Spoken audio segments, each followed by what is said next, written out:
নমস্কার বন্ধুরা, কেমন আছো সবাই? আশা করি সবাই ভালো আছো এবং সুস্থ আছো। আজকে আমি শেয়ার করব গরমের জীবন ঠান্ডা করা কুলফি মালাই আইসক্রিম। তো বন্ধুরা, এই রেসিপিটা খুব কম খরচে বানিয়ে নিতে পারবেন। তাছাড়া মাত্র 5 মিনিটের মধ্যে তৈরি হয়ে যাবে এই মালাই আইসক্রিম। আমি বলছি যে এই আইসক্রিম একবার খাবে সে আর কিন্তু অন্য কোনো আইসক্রিম খাওয়ার কথা বলবে না। দোকান থেকে তো কিনে আনার কথা মনেই আনবে না। বন্ধুরা চলুন আজকের এই রেসিপিটা প্রথম থেকে শেষ পর্যন্ত দেখতে থাকো। আশা করি সবার ভালো লাগবে। চলো রেসিপিতে যাওয়া যাক। প্রথমে আমি 500 ml গরুর দুধ ভালো করে জাল দিয়ে নিয়েছিলাম। এবারে দুধটাকে আমি কড়াইতে দিয়ে দিলাম, দিয়ে হালকা উষ্ণ গরম হবে। তখন এই সময়ে আমি একটা 10 টাকার প্যাকেট গুঁড়ো দুধ, সেটা ভালো করে দুধের সাথে অনবরত নাড়তে হবে আর এটা মিশিয়ে নিতে হবে। আর দুধটা এই সময় দলা পাকিয়ে যাতে না যায় সেই জন্য ভালো করে নেড়ে নেড়ে দুধটা ভালো করে মিশিয়ে নিতে হবে। দুধটা সুন্দর করে মিশিয়ে নেওয়া হয়ে গেছে। দুধটা ফুটে ওঠা পর্যন্ত অপেক্ষা করব। এরপরে আমি চিনি দিয়ে দেবো। দেখো প্রথমে আমি 4 চামচ চিনি দিয়ে দিলাম। চিনিটা মিষ্টিটা আপনাদের স্বাদ অনুযায়ী দেবে। আমি এখানে 4 চামচ চিনি দিয়েছি। এবারে চিনিটা দিয়ে দুধটা যখন একটু পাতলা হয়ে যাবে তখন আবার দুধটা অনবরত নাড়তে থাকতে হবে। এইভাবে জাল দিয়ে দুধটাকে ঘন করে নিতে হবে। তোমরা চাইলে দুধের পরিমাণটা কমিয়ে নিতে পারো। আবার যদি অনেকে মনে করেন যে একসাথে অনেকগুলো আইসক্রিম বানাবো তাহলে দুধের পরিমাণটা বাড়িয়ে নিতে পারো। এরপর আমি একটা মিক্সার গ্রাইন্ডারে কিছুটা আমন্ড বাদাম আর কিছুটা কাজু বাদাম নিয়েছি। নিয়ে সেই বাদামটা মিক্সার গ্রাইন্ডারে দিয়ে এবারে ওটাকে ভালো করে একটা পেস্ট করে নেব। তারপরে আমি 4টে এলাচ ভালো করে ফাটিয়ে নিয়েছি। ফাটিয়ে নিয়ে দুধের মধ্যে দিয়ে দিলাম। এরপর ওই দুধের মধ্যে সামান্য একটু ফুড কালার দিয়ে দিলাম। ফুড কালারটা দিয়ে দুধটাকে ভালো করে অনবরত নেড়ে যাব। দুধটা সর বসতে দেবো না। যখনই সর বসবে তখনই আমরা সরটা দুধের মধ্যে ভালো করে মিশিয়ে নেব। এরপর আগে থেকে যে কাজু আর আমন্ড বাদামের পেস্ট করে রেখেছিলাম সেই পেস্টটা এবারে আমরা সেই পেস্টগুলো দিয়ে দেব। এখানে বাদাম, আমন্ড বাদাম আর কাজু বাদামের পেস্ট দিলে এই মালাইটা খেতে কিন্তু অসাধারণ হয়।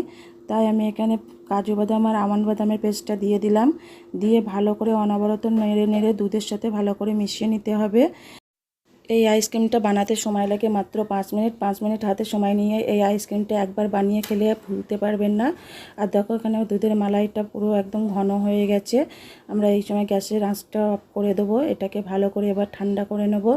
সুন্দর করে ঠান্ডা করে নেওয়া হয়ে গেছে। দেখো একটা আঙুল ডুবিয়ে তোমাদের দেখাচ্ছি কতটা ঠান্ডা হয়েছে। এরপর একটা মিক্সার গ্রাইন্ডার নিয়ে নেব। নিয়ে তাতে সমস্ত দুধের মালাইটা দিয়ে দেব। সমস্ত দুধের মালাইটা এই মিক্সার গ্রাইন্ডারে দিয়ে দিলাম। দিয়ে এবার এটাকে ঢাকনা চাপা দিয়ে কয়েক মিনিট এটাকে ঘুরিয়ে নেব। তারপরে চলো ঘুরিয়ে নিয়ে তোমাদের দেখাচ্ছি এটা কেমন হয়েছে। এবারে এটাকে ঘুরিয়ে নেওয়া হয়ে গেছে। এবার দেখো মালাইটা কত সুন্দর হয়েছে আর এটা দেখতেও কত সুন্দর লাগছে।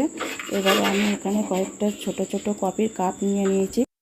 তোমরা চাইলে জল খাওয়ার যে প্লাস্টিকের গ্লাসগুলো হয় সেই গ্লাসগুলোতেও বসিয়ে নিতে পারো, কিংবা বাড়িতে চা খাওয়ার যে ছোট ছোট কাপগুলো হয় সেই কাপে বসিয়ে নিতে পারো, কিংবা স্টিলের বাটি বা অ্যালুমিনিয়ামের বাটিতেও বসিয়ে নিতে পারো।